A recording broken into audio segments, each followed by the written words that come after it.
नमस्कार, मैं हूं मनीष। आपको याद होगा पिछले 12 नवंबर को सूरजपुर जिले के दूरस्थ अंचल बिहारपुर में 7 हाथी बेहोश होकर जंगल में अलग अलग जगहों पर गिर गए थे। वन विभाग और पशु चिकित्सकों की टीम के प्रयास के बाद 32 हाथियों के जो दल था उसको सुरक्षित जंगलों में लौटा दिया गया था। पर अचानक हुई इस घटना ने देश भर के पशु प्रेमियों और वन्य जीव संगठन के लिए सवाल खड़ा कर दिया कि क्या जंगली हाथी भी इस तरह से बेहोश होकर गिर सकते हैं।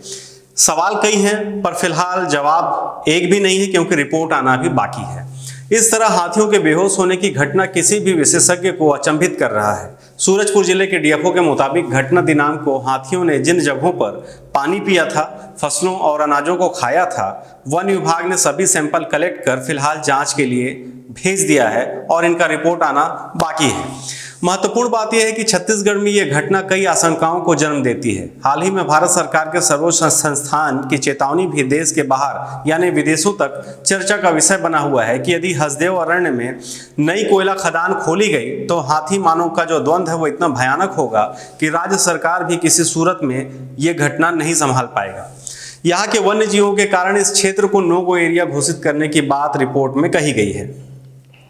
दरअसल ये संयोग कहें या प्लानिंग कि जिस समय छत्तीसगढ़ में हसदेव अरण्य को लेकर आई भारत की दो महत्वपूर्ण संस्थाओं भारतीय वन्य जीव संस्थान यानी WII और भारतीय वानिकी अनुसंधान एवं शिक्षा परिषद की संयुक्त और अलग अलग दो रिपोर्ट्स जो यह बता रहे हैं कि छत्तीसगढ़ में यदि हसदेव अरण्य में जो कोयला खदानें प्रस्तावित हैं वो राजस्थान राज्य विद्युत निगम को आवंटित है, जिन्हें संचालित करने का जिम्मा अडानी कंपनी को है। वाकई यदि यह हो गया यानी कोल माइंस यहां शुरू हो गए तो हाथी मानव द्वंद्व को कोई नहीं रोक सकता। ये रिपोर्ट्स भविष्य के लिए यानी हमारे लिए भयावह माना जा सकता है। एक बात आप अच्छे से समझ लीजिए कि जब तक सरगुजा के जंगल बचे हैं तब तक आप हाथियों के बारे में सुन सकते हैं, उन्हें देख सकते हैं, वरना वो दिन दूर नहीं जब आप हाथियों को अपने बच्चों को सिर्फ यूट्यूब पर ही दिखा पाएंगे। आज यदि अडानी के लिए कोई सबसे बड़ा रोड़ा है तो सिर्फ हमारे विशालकाय वन्य प्राणी यानी हाथी हैं। यदि हाथी ही नहीं रहेंगे तो भला बेशकीमती जंगलों और नदियों को कौन सी सरकारें बचाने का वादा करती हैं। किसी के घोषणा पत्र में आपने पढ़ा हो तो याद कर हमें कमेंट बॉक्स में जरूर बताइएगा। दरअसल ये आशंका बेवजह नहीं है। अडानी को माइंस चलाने में अब तक यदि कोई सबसे बड़ा बाधा बन रहा है तो वो हाथी हैं। और अडानी समूह जिस तरह से कानूनी मगर गैर कानूनी तरीके का उपयोग करते हुए प्रशासन के साथ साथ मीडिया को मैनेज कर कोल माइंस संचालित करने की प्लानिंग कर रहा है, ठीक उसी समय भारत की दो प्रमुख संस्थाओं की ये रिपोर्ट माइंस खुलने के बाद होने वाले भयावह स्थिति को रिपोर्ट्स के माध्यम से छत्तीसगढ़ सरकार को चेतावनी दे रही है।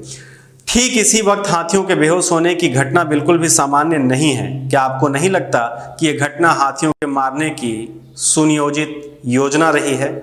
हमने बिहारपुर में जाकर उस इलाके में ग्राउंड रिपोर्ट बनाई है जहां हाथी बेहोश हुए थे। ये मध्य प्रदेश से लगा हुआ छत्तीसगढ़ का कोरिया का गुरु घासीदास राष्ट्रीय उद्यान क्षेत्र है, जहां हमने लोगों से बात की है आखिर ऐसी घटना कैसे हो सकती है। तो लोगों के जवाब भी कई तरह के मिले, पर अंततः हर व्यक्ति ने यह माना कि हाथियों के बेहोश होने की घटना सामान्य नहीं है, बल्कि ये जहरीला पदार्थ खाकर ही जमीन पर गिरे थे, जो किसी सोची समझी साजिश का हिस्सा लगता है। हसदेव अरण्य कोल्डफील्ड छत्तीसगढ़ के 3 जिलों सरगुजा, सूरजपुर और कोरबा में फैला बहुमूल्य जैव विविधता वाला वन क्षेत्र है, जिसमें परसा ईस्ट, केते बासेन, तारा सेंट्रल और केते एक्सटेंशन कोल ब्लॉक आते हैं।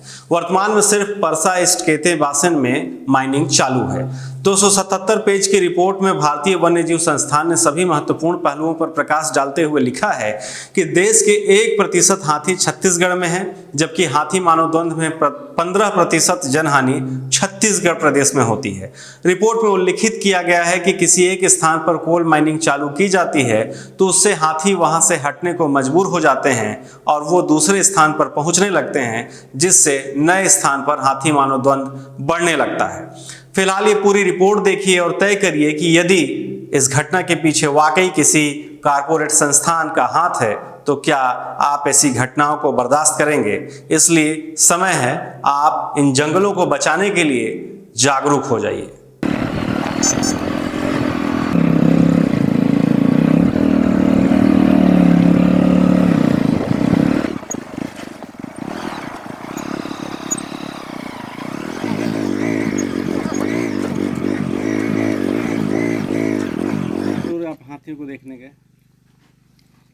ये तो हाँ जैसे ये है, ये इतना दूरी में से हाथी गिरा था। हाँ पहले तो इस बले का था इससे, वो बाद में करीब 10 साढ़े 10 बजे ऐसे हुआ, तो ऐसे ऐसे ऐसे इतना था, फिर ऐसे कोशिश कर रहा था, कोशिश उठने का, मगर उठे बाद में ऐसे ढलान में था, ऐसे करखा में, तो भाई अब लुढ़क गया ऐसे। तो आप लोग देख के डर गए होंगे नहीं? कहाँ डरेंगे जब वो चलने लायक नहीं है। कभी लगता है इससे पहले आप ऐसा घटना सुने थे? कभी नहीं सुने थे, कभी नहीं जीवन में। हम इस वक्त सूरजपुर ज़िले से करीब 120 किलोमीटर दूर चांदी बिहारपुर इलाके में हैं और हम जिस गांव में हैं इसका नाम है कछिया सुई बहरा। ये वही जगह है, वही इलाका है जहां पर 22 नवंबर को 7 हाथी जो है यहां पर बेहोशी की हालत में पाए गए थे। हमारे साथ फॉरेस्ट के कुछ लोग हैं, गांव के भी कुछ लोग हैं। हम जानने की कोशिश करेंगे, लोगों से बात करेंगे कि आखिर जो बेहोशी की हालत में जो हाथी यहाँ पर पाए गए थे, आखिर उसके पीछे क्या वजह थी। कुछ लोग जैसा बताते हैं कि कोदो नाम का जो एक फसल है उसको खाने के बाद हाथी बेहोश हो गए थे। कुछ लोगों का कहना है कि जो गांव में देसी शराब बनाई जाती है, यानी महुआ का जो शराब बनाया जाता है, उस महुआ को सड़ाने के लिए लोग यूरिया का प्रयोग करते हैं। हालांकि हमने लोगों से बातचीत की, यूरिया का प्रयोग वहाँ पर होता है जहाँ लोग शराब को व्यवसाय के तौर पर बनाते या बेचते हैं।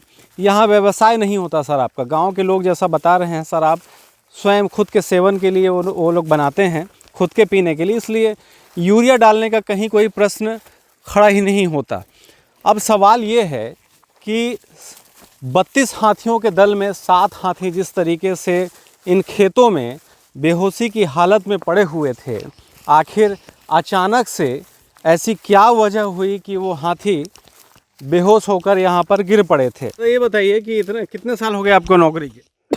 नौकरी तो हम 1983 से सुरक्षा श्रमिक का काम करते रहे और 2007 से मैं अपना इस पद पे आया। किस पोस्ट में है अभी? अभी मैं वनपाल पे हूँ। वनपाल में है। आप ये बताइए कि 83 से आप नौकरी कर रहे हैं, कभी ऐसी घटना सुने कि हाथी अचानक से बेहोश होकर गिर गए हों? नहीं सुना था। नहीं सुने थे? नहीं सुने थे। आप गांव के हैं, इसी गांव के रहने वाले हैं। क्या वजह मानते हैं? आपको क्या समझ में आया कि हाथी क्यों आखिर बेहोश हुए?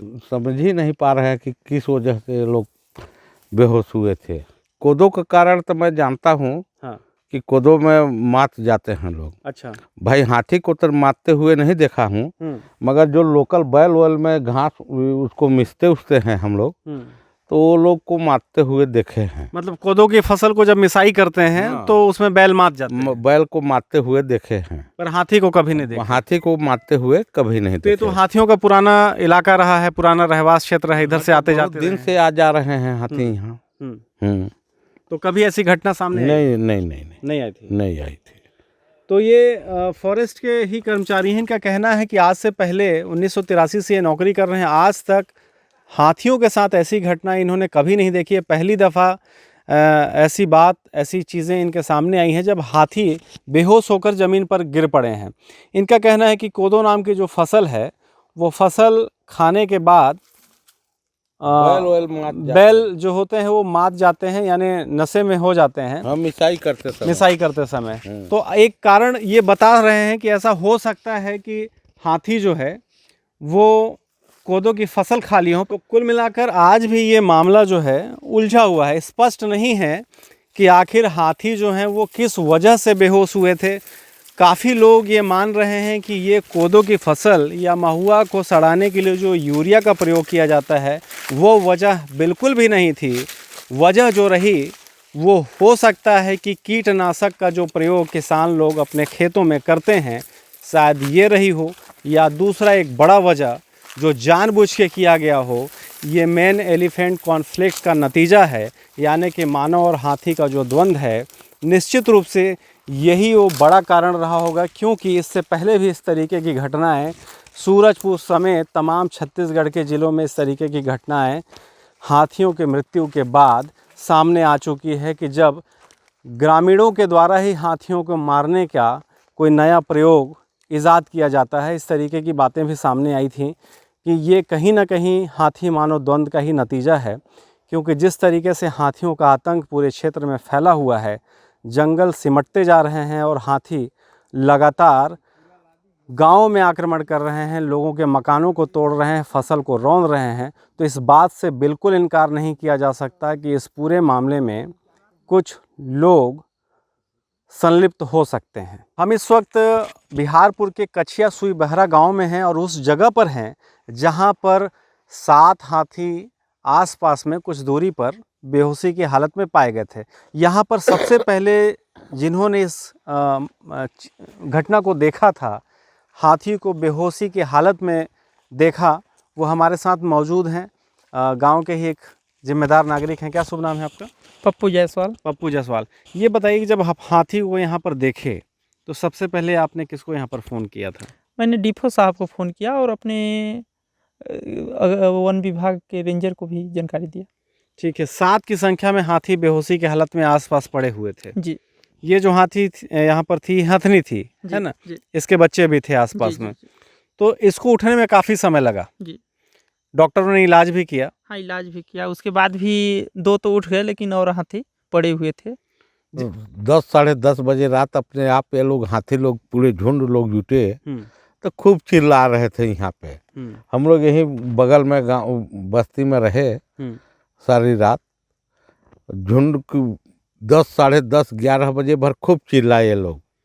अब 12 बजे के बाद यहाँ से सब लोग सनपट चल दिए। वहाँ 4 ओर का पेड़, झिंगन का पेड़, ये लोग खूब खिलाए हैं इसको। अच्छा, वो क्यों खिलाई इस हथनी को? भाई अब वो दवा बीरो खिलाए होंगे, कुछ उनके जड़ी बूटी जो आया होगा वो करे होंगे वो लोग। मतलब हाथियों की समझ इस तरीके से है, जैसा ये बता रहे हैं कि जब हथनी यहाँ पर बेहोशी की हालत में पड़ी थी तो जो बाकी दल के अन्य सदस्य थे वो जंगलों में जाकर कई तरह की औषधियाँ लाकर इस हथनी को खिलाए। हाँ, तब यहाँ पर वो उठ के खड़ी हुई है। ये सब उसी का ये लीड है, ये वही। तो ये अपने आप में बहुत महत्वपूर्ण बात है कि हाथियों की समझदारी पर शंका करना बहुत बड़ी बेवकूफ़ी है। हाथी कभी भी समझदार प्राणी ही माना गया है और जिस तरीके से हाथी यहाँ पर आकर बेहोशी के हालत में लोगों को मिले, ये बहुत बड़ा प्रश्न चिन्ह है अपने आप में। ठीक ऐसे वक्त पर जब अडानी का आतंक हो पूरे सरगुजा में, कहीं ना कहीं इस बात की तरफ भी ये इशारा करता है कि ये जो घटना है कहीं ये कोई प्रायोजित तो नहीं। इस बात से इनकार किया जा सकता है क्या, जिस तरीके से एकाएक 7 हाथी यहाँ पर बेहोशी के हालत लगता में है कीटनाशक ही कहीं सेवन किए थे। यहाँ तो घना जंगल है, गुरु घासीदास राष्ट्रीय उद्यान है जो कि टाइगर रिजर्व भी बनने वाला है। आए दिन जंगली हाथियों का आना जाना लगा रहता है। कई किसानों का घर तोड़ देते हैं तो फसल को क्षति कर देते हैं। ये ऐसा कभी हुआ नहीं है, ये पहली बार ही देखा गया है। बेहोशी के पीछे एक कंपनी जो यहाँ पे अपना वर्चस्व स्थापित करना चाहती है, ये उनका भी हाथ हो सकता है। ये कहने से मेरे को बिल्कुल गुरेज नहीं है, कुछ भी हो सकता है यहाँ पे, क्योंकि जल जंगल ज़मीन जो है यहाँ की लड़ाई चल रही है, वो कहीं ना कहीं इस चीज़ को प्रभावित करता है। ये हाथी यहाँ से समाप्त हो ताकि यहाँ पे आधिपत्य हम कर सकें कंपनी का। अनाज वो खेती के लिए लोग, किसान लोग अपने यहाँ रखे होते हैं, क्योंकि जब उसी दवाई का इंसान उपयोग करता है तो उसको डॉल्यूट करके कम मात्रा में लेता है। पर ऐसा कह रहे हैं कि जो अनाज रखा हुआ होगा घर पे, वो शायद उसमें दवाई जो कीटनाशक है वो ज़्यादा मात्रा में रहा होगा। ये भी एक बड़ी वजह मानी जा रही है। नहीं, ऐसा नहीं है। जिस हाथी विचरण के दौरान 4 घर को उस दिन तोड़े थे, जिसके यहाँ से चावल और धान ही खाए थे। जो आदमी मतलब खाते हैं वो चावल सोसाइटी से मिला हुआ था, वो चावल रखा हुआ था, उसी चावल को खाया था। और चावल और धान खाने से ऐसा नौबत स्थिति नहीं निर्मित होगी, क्योंकि वहाँ हम लोग के द्वारा पूरा जांच किया गया और सैंपल कलेक्शन किया गया। वहाँ ऐसा दूसरा इस टाइप का कीटनाशक या इंसेक्टिसाइड से संबंधित कोई एविडेंस हम लोग को नहीं मिले। उनके जो विचरण क्षेत्र है या उनको जो जहाँ जहाँ ने कुछ फसल या मना पानी पिए थे, वो सभी विचरण क्षेत्र के नमूने को हम लोग ने कलेक्शन किया है। और हम लोग 11 साइड का पानी का भी सैंपल कलेक्शन किए हैं। कोदो खाया है, कोदो का भी सैंपल कलेक्शन किए हैं। जितने भी मतलब रास्ते में उनके जो विचरण क्षेत्र में मतलब जो उसका भोजन के दौरान सभी कलेक्शन करके हम लोग उस रिसर्च सेंटर भारतीय पशु चिकित्सा अनुसंधान केंद्र इज्जत नगर बरेली भेजे हुए हैं, जिसका रिपोर्ट अभी तक नहीं प्राप्त हुआ है, जिसके कारण से उसका वास्तविक स्थिति पता नहीं चल पा रहा है किस वजह से मतलब बेहोश हुए थे।